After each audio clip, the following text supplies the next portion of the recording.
शिव, शक्ति, शंकर, जगदम्बा या 33 कोटि देवता, कोई भी देव हो,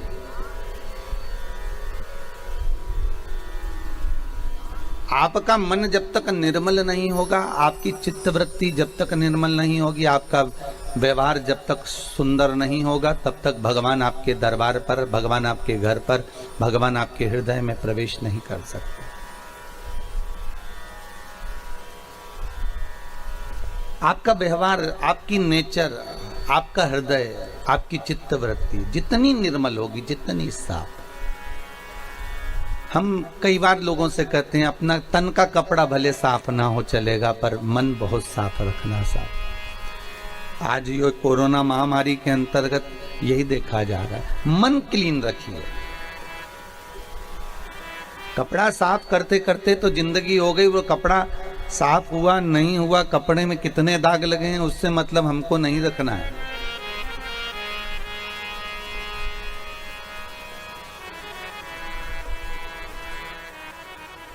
उस कपड़े में कितने जगह से वो फटा हुआ है, कितनी जगह से उसमें गंदगी लगी है, हमें उससे मतलब नहीं रखना है। ये मन गंदा नहीं होना चाहिए।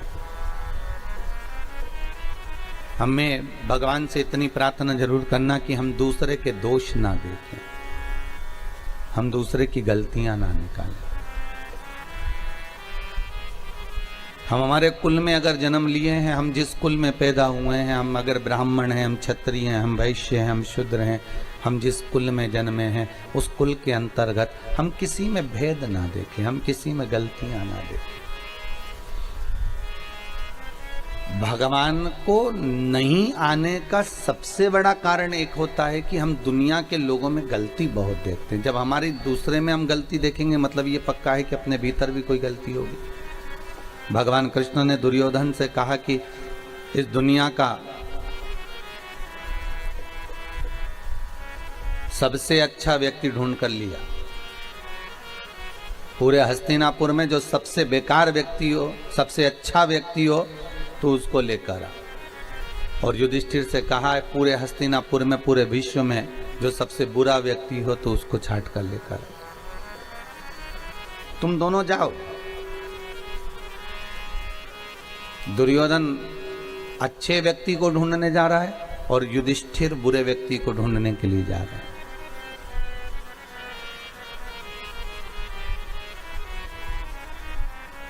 कई दिन लग गए इनको ढूंढने में, पर दुर्योधन को कोई अच्छा नहीं मिलता। दुर्योधन किसी को भी अगर देखता है ना, तो उसमें पहले गलतियां देख लेता है। दुर्योधन अगर किसी से मिलता है तो उसमें गलती ढूंढ लेता है। युधिष्ठिर को बुरा नहीं मिला, क्योंकि युधिष्ठिर जिससे भी मिलता है ना, उसमें कुछ ना कुछ अच्छा ही देख लेता है।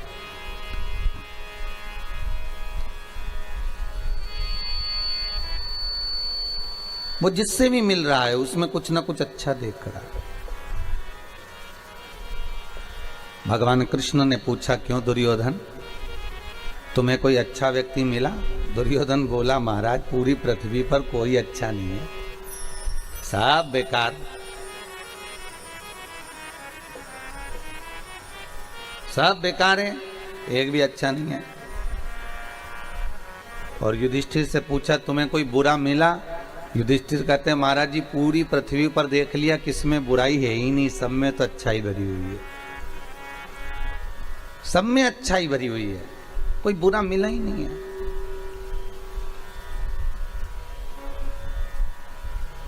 अर्थात भगवान कृष्ण कहते हैं बस यही जीवन है। दुर्योधन को बुरा ही मिल रहा है, अच्छा कोई नहीं मिलता, क्योंकि उसके भीतर इतनी बुराई भरी हुई है, इतना कपट भरा हुआ है, इतना छल भरा हुआ है, इतनी बेईमानी भरी हुई है कि उसको सामने वाला व्यक्ति बुरा ही नजर आएगा।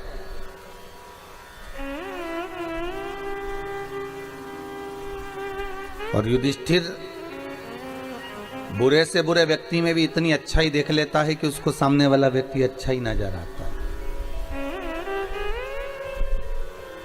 जीते जी हमने दुनिया के लोगों में बहुत सारी बुराई देखी और मरने के बाद हम बहुत सारी अच्छाइयाँ देखते हैं कि वो हमारी सास बहुत अच्छी थी, हमारा ससुर बहुत अच्छा था, हमारी वो काका जी चले गए वो बहुत अच्छे थे, वो ऐसे थे, वो हम मरने के बाद अच्छा देखा।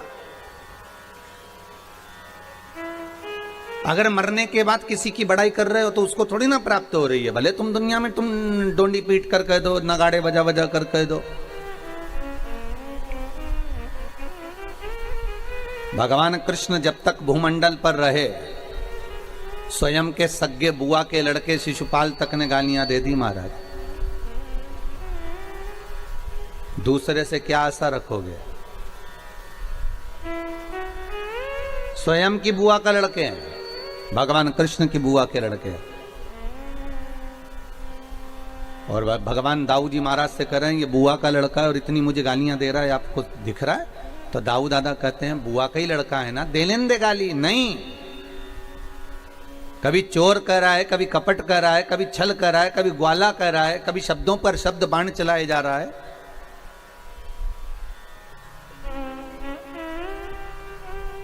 तू क्यों चिंता करता है कन्हैया, बोलने दे। कन्हैया कहते हैं नहीं,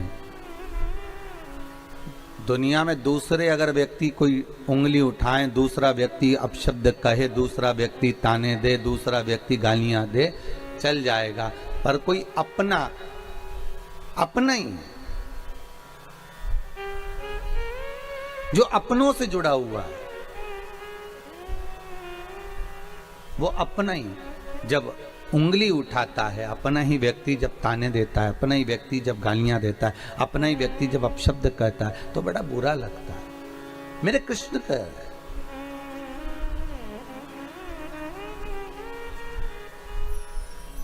कितना सुंदर लिखा है गर्ग संहिता के अंदर कि मत दो किसी को धन,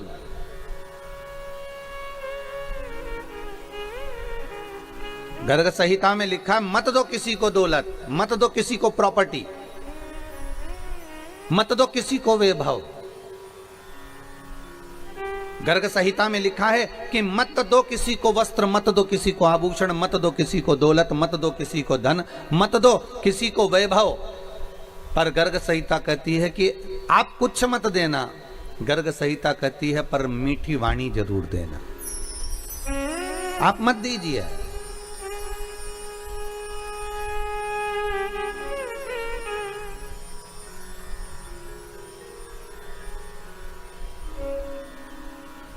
एक मिठास से परिपूर्ण वाणी जरूर प्रदान करिए। क्या भगवान शंकर भक्तों के घर में ऐसी है जाते हैं? नहीं, निर्मल मन चाहिए। कात्यायनी माता क्या ऐसे ही प्रकट हो गई? और किसको मारने के लिए प्रकट हुई थी? वो महिषासुर को।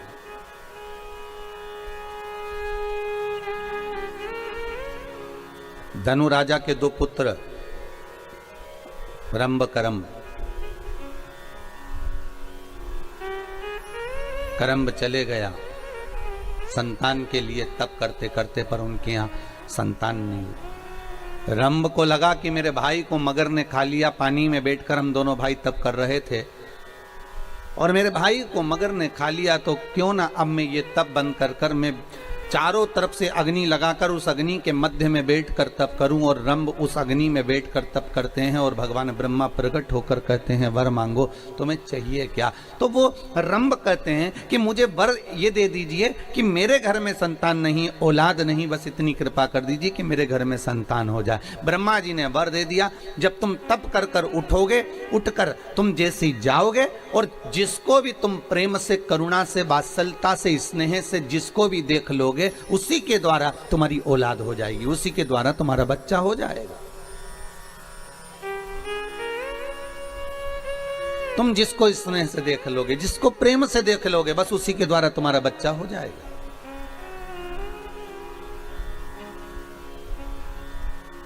अच्छा, एक ये महिषासुर की कथा से एक सीखने को भी मिलता है। क्या कितना सुंदर ब्रह्मा जी ने वर दिया कि तुम किसी को भी प्रेम से देख लोगे, उससे तुम्हारी संतान हो जाएगी, उससे तुम्हारी औलाद हो जाएगी, उससे तुम्हारा बच्चा हो जाएगा। हो पर अगर समझने वाली बात हो तो कितना सुंदर है कि आप किसी को भी, एक गौ माता है, एक श्वान है, कुत्ता है, एक बिल्ली है, एक चूहा है, एक खरगोश है, हिरण है, किसी को भी, आप जीव को भी एक प्रेम के हाथ से सहला कर देखना। गौ माता को एक बार हाथ रखकर देखना, और प्रेम के हाथ से है। एक कुत्ते के बच्चे को भी आप प्रेम से सहला कर देखना, वो आपके पीछे पीछे दुम हिलाकर घूमेगा। आप गौ माता को सहला कर देखना, गाय भी आपके सामने गले को ऊंचा करेगी कि और मुझे सहलाते जाए। प्रेम अर्थात अगर यहां कहा जा रहा है कि आप अगर किसी को प्रेम से देखोगे तो उसी के द्वारा तुम्हारी संतान होगी, उसी के द्वारा तुम्हारी औलाद होगी, उसी के द्वारा तुम्हारा पुत्र होगा। तो शास्त्र यही कहता है कि आप जिसको प्रेम देंगे वो अपना हो जाएगा, आप जिसको स्नेह देंगे वो अपना हो जाएगा, भले विरोधीवासी क्यों ना हो। एक संत गंगा नहाकर आ रहे थे और एक व्यक्ति इनसे बहुत ईर्ष्या करता था, क्योंकि इनका नाम बहुत चल रहा था। जब किसी संत, साधु, सन्यासी, तपस्वी, ब्राह्मण, कोई कथाकार, कोई वक्ता, कोई ज्योतिषाचार्य, कोई श्रेष्ठ कर्मकांडी ब्राह्मण, कोई श्रेष्ठ विद्वज्जन, जब उसका खूब नाम चलने लगता है तो कुछ लोग ऐसे होते हैं जो उन पर उंगलियां उठाना प्रारंभ कर देते हैं। बेमतलब की फालतू बातों को ढूंढेंगे और उसको जगत में ले जाकर छोड़ेंगे कि कैसे ना कैसे इसके ऊपर गलत लांछन लगाया जाए। एक संत रोज गंगा नहाकर आते थे, इनका नाम सब दूर चल रहा था कि महाराज रोज गंगा नहाते हैं, गंगा जी का स्नान करते हैं, शिव जी की आराधना करते हैं, भगवान शंकर का गुणानुवाद करते हैं, भगवान शंकर का अनुमोदन करते हैं। इनका नाम बहुत चला। अब इतना नाम चला, इतना नाम चला, तो इनसे जो जलने वाला था वो भी रोज मंदिर जाता था, वो भी रोज गुणगान गाता था, वो भी रोज स्मरण करता था, पर उसको कोई नाम नहीं चला, उसका कोई नाम का स्मरण नहीं हुआ, उसको कोई ने पूछा नहीं, उसका कोई स्मरण नहीं हो पाया, उसको लोगों ने ध्यान नहीं दिया, तो उसके मन में ईर्ष्या भरा गई। अब ईर्ष्या भरा गई तो वो पेड़ पर चढ़कर बैठ गया और खूब सारा पान खा के बैठा। अब संत जैसे गंगा नहा कर आए तो इसने ऊपर से थूक दिया संत पर। अब संत पर थूका तो संत बेचारे वापस गंगा नहाने चले गए। ये वापस आए नहा के, फिर इसने थूक दिया, फिर वो गंगा नहाने चले गए, फिर इसने थूक दिया, फिर वो गंगा नहाने चले गए। दूसरा कोई रास्ता नहीं था कि संत वहां से निकल जाए, रास्ता भी वही था, क्योंकि दूसरे रास्ते से स्त्रियां गंगा नहाने आती थी तो संत वहां जाते ही नहीं थे। संत जब जब निकलते ये पेड़ पर बैठा बैठा थूकता रहता। संत ने इसको झांका तक नहीं, देखा तक नहीं, क्योंकि ये थूकने वाले को क्या देखे, इसको देखकर करना क्या, इसको नहीं देखा। वो बार बार थूक रहा है, वो बार बार स्नान कर रहे हैं। आए, अब की बार जब वापिस आए तो जो ऊपर बैठकर थूक रहा था उसके मुख में पान का पीक, थूक सब समाप्त हो गया था।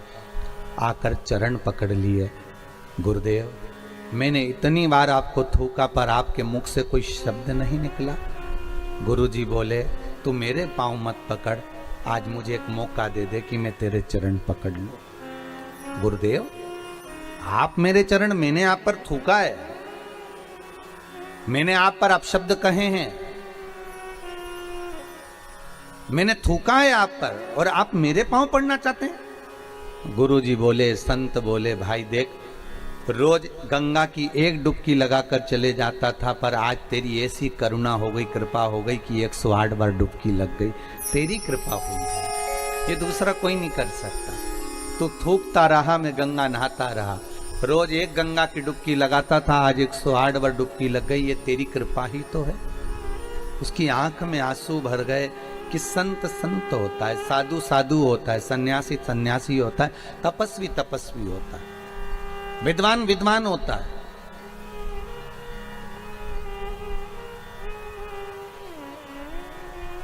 दुनिया के लोग कितनी भी उंगली उठाएं, कितने भी ताने दे, कितने भी अपशब्द कहें, आप मौन रहिए, संत जैसा भाव रखिए। आपकी निर्मल चादर, निर्मल भीतर से निर्मलता का भाव होना चाहिए, भाव शुद्ध होगा, भगवान मिल जाएगा, मिलेगा वो। रंभ को वर मिल गया कि तुम जिसको प्रेम से देख लोगे उसी के द्वारा तुम्हें संतान हो जाएगी। बस प्रेम।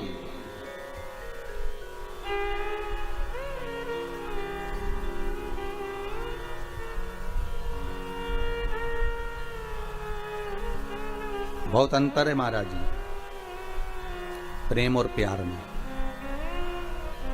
जमीन और आसमान का अंतर है, बहुत ध्यान देना महाराज। प्यार दिखावे का होता है, प्यार में खून और खच्चर होता है, प्यार में एक दूसरे को मारने के लिए तैयार हो जाते हैं, प्यार में बर्बाद होने को तैयार हो जाते हैं। पर प्रेम में ना खून खच्चर होता है, प्रेम में ना अपशब्द निकलता है, प्रेम में ना ताने दिए जाते हैं। प्रेम केवल एक स्नेह का होता है, जैसे एक माता पिता का बच्चे से हो, एक करुणता का रहता है। जैसे राधा जी ने भगवान कृष्ण से पूछ लिया था कि ये बताओ ठाकुर, हे कृष्ण मैं कहां कहां पर हूं बोलो। भगवान कृष्ण कहते हैं राधा तू मेरे नस नस में, राधा तू मेरे रोम रोम में, राधा तू मेरी धड़कनों में, राधा तू मेरे नयनों में, राधा तू मेरी जिह्वा में, राधा तू मेरी श्रवणता में, राधा तू मेरी रोमावली में, राधा तू मेरी धड़कनों में, राधा तू मेरी नस नस में है। हर जगह पर राधा है। तो राधा कहती है कृष्ण अब ये बता दो कि मैं कहां पर नहीं हूं। भगवान कृष्ण कहते हैं राधा तू मेरी किस्मत में नहीं है, तू मेरे भाग्य में नहीं है। 16,108 रानियों के साथ में भगवान की शादी हुई, पर राधा के साथ कहीं पटरानियों में, रानियों में 108 पटरानियों में, 16,108 रानियों में राधा जी का नाम नहीं आता। महाराज तू मेरे भाग्य में नहीं है। प्रेम यही होता है, प्रेम में त्याग होता है, प्रेम में करुणा होती है। पर दुनिया के लोग प्यार और प्रेम को एक कर दिए, कहीं कह दिया हम तो प्रेम, इसको प्रेम नहीं कर सकते कि 2 दिन का हुआ और फिर आखिरी में तलाक हो गया। प्रेम कर कर, प्यार कर कर, स्नेह कर कर आपने शादी तो कर ली कि हम तो एक दूसरे को चाहते हैं, हम एक दूसरे को स्नेह करते हैं। शादी करने के 4 साल, 3 साल, 2 साल, 2.5 साल, 1.5 साल में अदालत में पहुंच गए और मालूम पड़े फिर तलाक हो गया। इसको प्यार नहीं कर सकते, इसको प्रेम नहीं कर सकते, इसको केवल साधारण सी भाषा में स्नेह प्यार कहा होगा। पर प्रेम की परिभाषा क्या होती है, प्रेम का परिभाषा का अंश क्या होता है, वो केवल एक होता है। प्रेम में ना अपशब्द होते हैं, ना ताने होते हैं, ना गालियां होती हैं। अगर हम भगवान से प्रेम करें हैं और भगवान ने अगर हमारा बुरा भी कर दिया है तो हम उसमें भगवान को दोष नहीं देते, हम अपने भाग्य को दोष देते हैं। यही प्रेम कहलाता है, इसी को प्रेम कहते हैं।